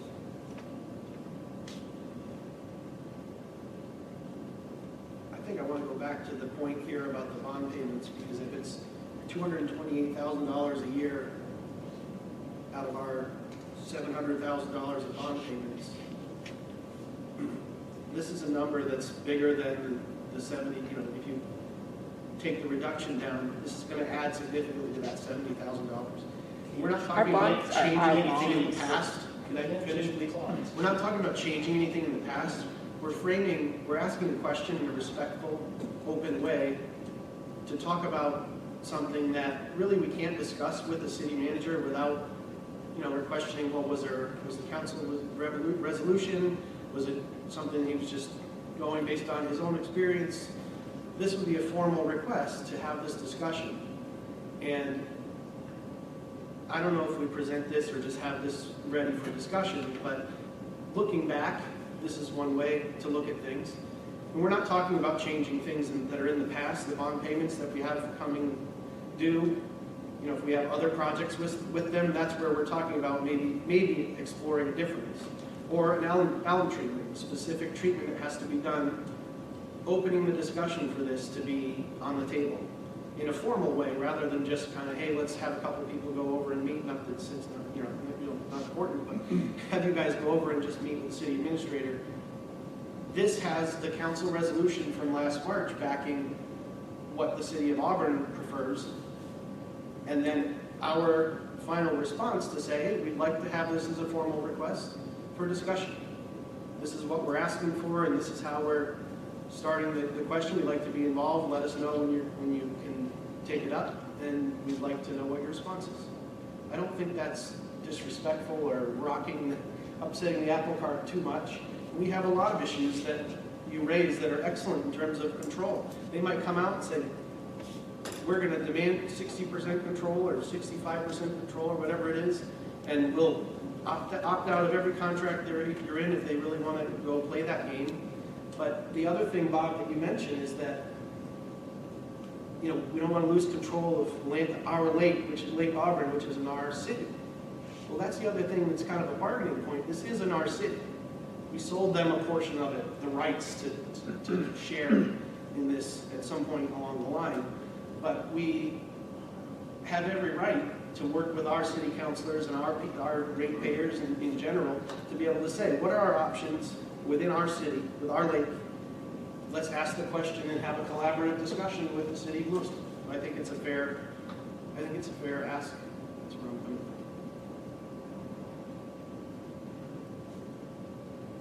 And I would like an action item just to add this to the spreadsheet. I think 2019 and 2018, we have a line item for each of these three bonds. If you could give me the spreadsheet, I'll do it. I just want to have it. I'm not really understanding, Jason. Wants to add the bond payments to this spreadsheet as costs. At our shared bond. They're not shared bonds. Those are Auburn Water District bonds. This is our share, our percentage of the payments. This is our percentage of the bonds that we are paying. So in both cases, they're apples to apples. I think you confirmed that. So before any letter is sent that I would support on behalf of the professional level conduct of this board, I think we're not ready. I mean, we can get ready. I think since a year ago, I was trying to get for my contribution to the leadership of a professional work for this board, that there should be a report. If we still got loose ends, Jason's correctly bringing out some additional loose ends. A business-like approach here is to have a written report that we as trustees can read, that we have been part of co-creating. I had once a year ago, it seems like an eon ago, had hoped we would get a small group to do some study of the numbers and put a report together. Well, that couldn't get launched, and there are a million things that contribute to that.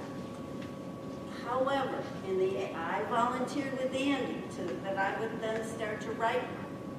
We've got bits and pieces of information that have been discussed in somewhat of a scattered way here. We have a couple of people who made it utterly clear they are completely certain and have gone to great lengths to promulgate their point of view. We still don't have a professional level written document that summarizes the information, analyzes the pluses, the minuses of the changes that could take place in any kind of thorough way with data that supports it. And to my mind, that's the way a board should perform. And that this board could see such a report, have all the information in one place, so that when we go forward with any kind of action item, including just trying to have a conversation with the city council, we're ready for the conversation. I'm a firm believer, I never would go to a client or a business partner, and I bet not a single person in their professional career would show up to a business partnership meeting proposing to discuss a major change without having done thorough analysis and a written report in at least your back pocket, if not ready to share. And I would propose, I will volunteer once again to help work on it. I know how to do this kind of work. I'm not the only person in the room who does know how to do the work, but in the absence of having compiled such a report, we are pulling pieces and opinions and thoughts and advocacies and this is and that's, but not in one place has there ever been a compilation.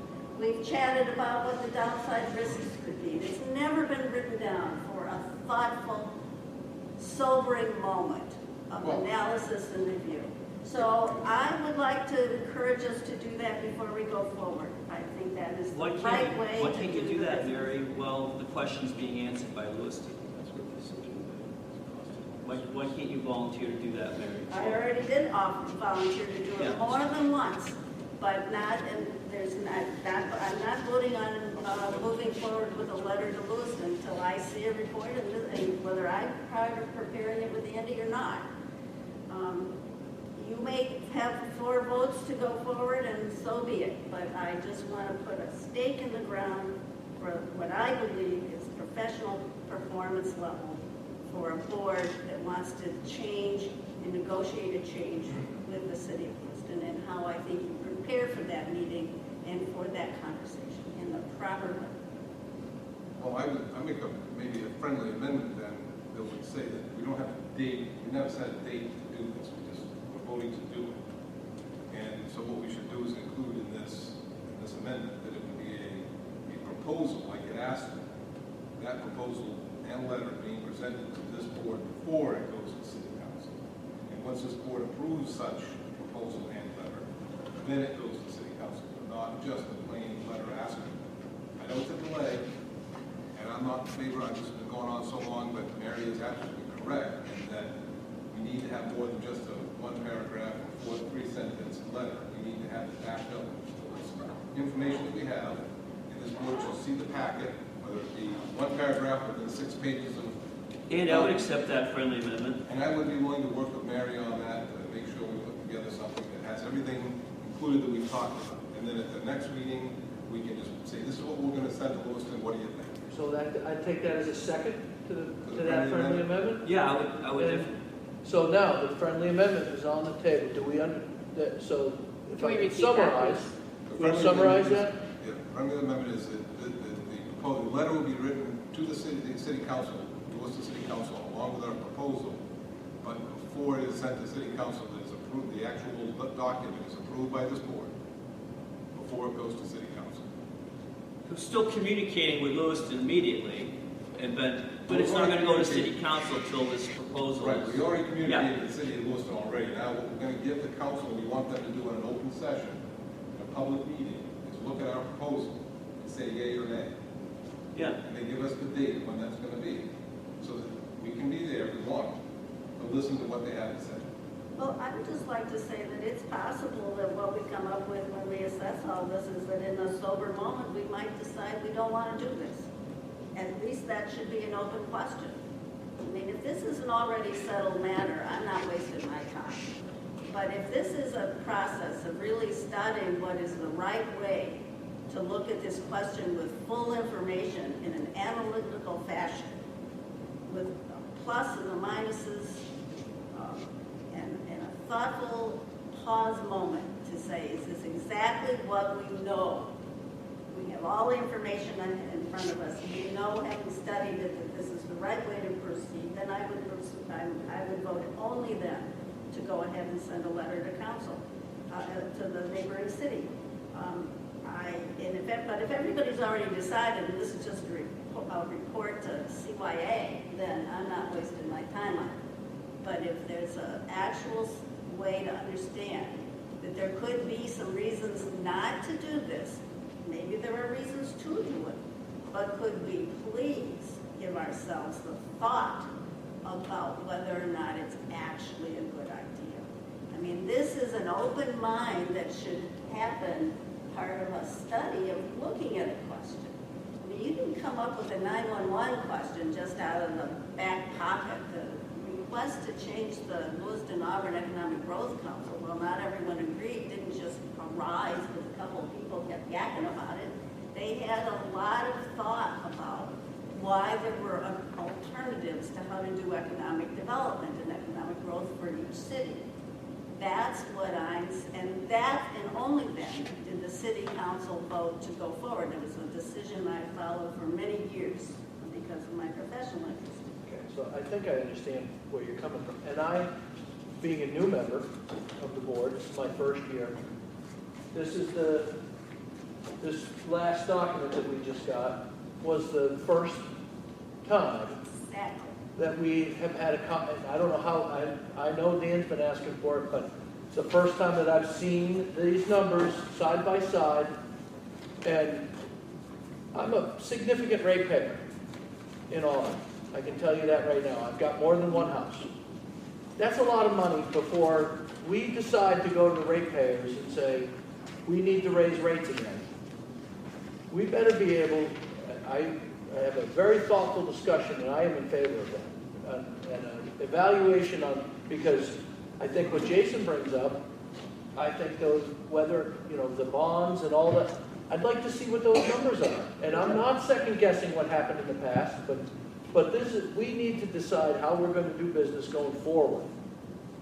And in my time here, the only thing that we've done in addressing this is say we're not pass a resolution when I wasn't here, saying we're not going to go back and address any of that. And so I can tell you right now that still is something that I personally had a problem with. But I'd like to go forward.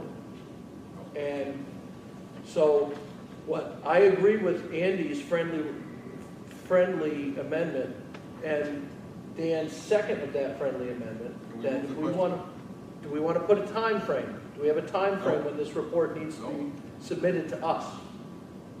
No. Okay. Just so we don't confuse a report, which I think is the cost of service study in my mind. No. Our discussion internally about what requests to send to the Lewiston City Council is what Andy is amending. We're going to draft the request, talk about it, And I approve think, it, as long as we are okay and with like I said, it. I have to go to the next meeting here, so we would question. Is that correct, Andy? But I would also include in that it would also look at whether we should or shouldn't. Thank you. But two people can't decide that, so that would have to be at that meeting we're talking about. And if there are any negatives, which I don't think, a negative about, put at least think about downside risks. If that makes everybody feel better, then we'll look at the downside risks as well. Because again, I'm not one of these guys that wants this now. I've been fighting this battle for 5, 6 years now. I would like to All understand. areas, so. I would like to I don't understand. want it to die. What I'd like it to do is I want to see everybody gets, at least they've had put their thoughts into this thing so that it's 100%. And if that's what it takes to include somewhat of an idea session that's brought to this board that here's the disadvantages. And what if, you know, and I'll even talk with the city manager, Dennis Note again, and say, well, listen, you know, what do you think, how do you, because I asked him directly in the meeting, how do you think it would fit? And he only said it was too complicated, he wouldn't bring it up. So I asked him, how do you think the power shift would work? He didn't want to talk about it. So I don't think it's an issue for them because I don't think they can make the switch. I don't know if they could. That's a whole complicated change bylaws and, you know, complete legal action on all these organizations and I know that. But we can talk about that and have it. I'd be interested. Casey's been doing it here a long time. I'd like to know what your thoughts are. What are the downsides? When you say loss of control, what does that mean? Well, when you're I'm not asking you, I'm throwing that would be in that document. I'm saying, you know, I'd like to know. When you say loss of control, say what that. Well, it's, again, when Andy and I met with them, they brought it up to us. It's something I've been saying, that they brought it up without prompting. I understand. If they're paying 60% of a bill, they would assume that they would have 60% of the authority to do So something. I would encourage that if we're going to do this, I would like your input on that control. They're going to have 60% hypothetical control over us. I'd like that identified and defined. So I'll tell you what Andy and I can do is interview and talk with people to try to, so we can move it along and not use meeting time for the intake of information. I mean, we really have moved this along. I do have to go. Yeah, Andy's got to go. Andy, I'll be in touch with you. But Hey, do a call question before you leave it. Call the question. He The already question did. on the amendment The is, friendly amendment was to add to it a study to make sure, is it yep, call the pros and question. cons along with that? Yes. All in favor of the amendment? Okay, that's 5 against, 2 against. So the amendment passes. We're now on the motion that we want to put together. I call the motion. You call the question? Call the question. Okay. All in favor of the motion? All against? 2. 5 to 2, it passes. So that means that, and not a date certain, we will have this proposal put together that shows everything that's going to go to city council and the pros and cons of such of what could happen. That's correct. And we'll do that. yes, we will. Okay. And nothing will go to the council until this board approves what's going to go in the packet. That's correct. Right? Everybody understand? Sorry. Thank you, Andy. Yeah, Thank you that for was calling the coming. question. Thank you for what you helping Yeah. us. We're moving on now to the water service study update. Yep, there's again in your packet, since we last met, the Auburn City Council did meet, and they put on the committee to look into a cost of water service study, Belinda Gary and Brian Carey. So I don't know if Mary, you and Jason have had a chance to talk with them, or I'm not sure if any progress has been made since they They were. sent an invite to schedule a meeting, and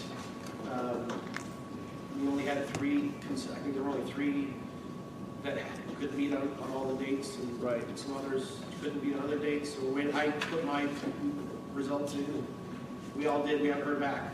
Okay. That's the update, I guess. Meeting to be determined. Yeah. Okay. Okay. In your packet, and I think I forwarded it to all of you as well, individually or as a group, but I did just put a report together with my thoughts on it, take them or leave them, but I just felt obliged to put down what I thought would be an open and fair process for developing this RFP. Take it or leave it, but I just put in my 2 cents. Okay. Very comprehensive, Sid. Thank you. All right. Moving on to the trustee open session. I got one thing. At some point, we need to tune our ratepayers into knowing that we are looking for cost apportionment like we have with sewer. So I would think it'd be very foregoing for us and transparent to let our ratepayers know this is what's happening, this is what we feel. And we just voted 5-2 to ask Lewiston. No, we didn't. We voted 5-2 to look at the report and discuss it with Lewiston after we look at the report. And that's fine, you can say that, So but I'm just we're saying, not just ready. communication with, so future agenda item if it's needed, but we should, in our communications with our ratepayers, we should let them know that we are doing what we can to save them money Look, fairly. so there will be a time when we might choose to do that, but this is not the time. This is an open question. And It's been a year, Mary, we've been working Hold on, on this cost is apportionment. this is open discussion, this is not debate on the topic. This is Dan's opinion as a trustee in open session. So, That's it, that's all. Thank Just, you, Dan. we need to start thinking, maybe a future agenda item. yeah. Anybody else have any opinion? Anything else that they would like to, Just open quick. session? Just, I know we had last fall a couple of other issues, different committees and things that we were engaged in, and I feel like we don't have a forecast of our agenda prior to budget time. I just thought I'd throw it out there. Do we have any kind of timeline for upcoming goals prior to, what was it, November when we start that? Should we kind of, to clear everything out of the way, I mean, I assume you would already be doing that at some point, Steve, or Sid, in terms of future agenda items, but looking ahead rather than just 1 month right now, given that we're going to be into November and December, I just thought I'd raise the We're getting some workshop dates for budget. that too, anything? I don't know if we have other annual items. I went through some of the agendas and noted a couple of things I don't remember off the top of my head. well, I do know that there are things, right? So there is a time flow that we start. One is we need to start to work again on the annual review of the superintendent. Yes. Because that happens in January, in December, January. We have a process. I can share that with you. Jason and I worked on that last year. So that's a piece of work that lies ahead. And we might want to review our strategic planning work that we created in June of last year that identified several topics that were the works in progress that we committed to working on. And we actually worked on those. I mean, though there was the vote that came out a little unexpectedly in February to shelve the topic of cost apportionment, it was in the middle of a discussion where Sid had prepared a summary of all of the interlocal agreements and the costs associated with those. And you're the newer of the members to this board. If you haven't got a copy of that document, you will want to see it. What Sid's numbers that he gave us today are really a fine-tuning of what he gave us in February. In the February meeting, somewhat to the surprise of probably many people in the room, Casey made a motion to basically end the discussion of that. That was in line with Robert's rules, did not prevent the motion or the vote.